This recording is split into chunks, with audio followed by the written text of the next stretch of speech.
Two separate decisions on farmer loan waivers could have a domino effect. What is the significance of such farmer loan waivers? What are the negative implications of loan waiver? Why loan waivers are bad for the farmers? So who pays the bill for such populist measures? GS Paper 2, Government Policies and Interventions for Development in Various Sectors and Issues Arising Out of Their Design and Implementation.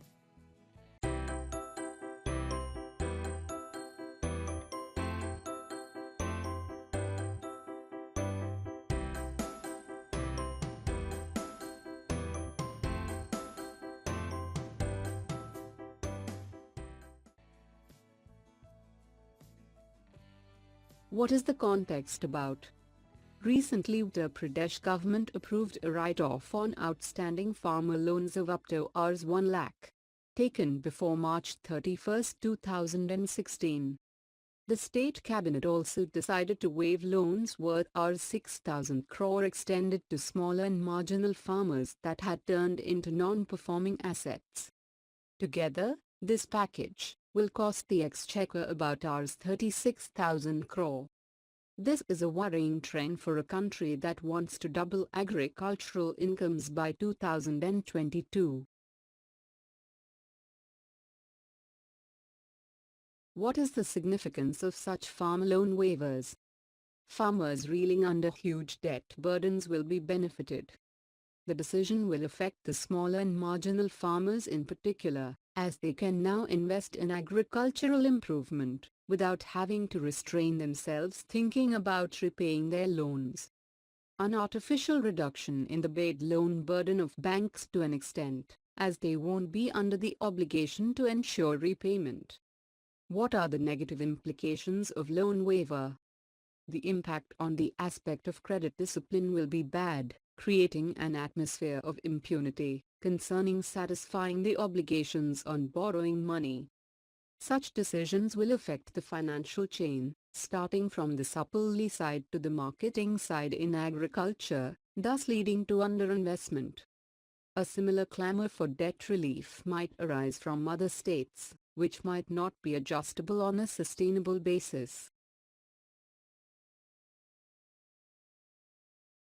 Why loan waivers are bad for the farmers? Waiver or no waiver, in any case the farmer stands to be the biggest loser. For the short term they can reclaim his money, but after that he becomes non-bankable. Banks would naturally not like to lend to these farmers in the future, as seen after 1990 and 2008. The default history smudges your credit ability. The bank will think twice before giving you a loan next time. Apart from turning cooperative credit banks sick, it made even the commercial banking sector wary of disbursing crop loans for a long time after that ill-conceived move.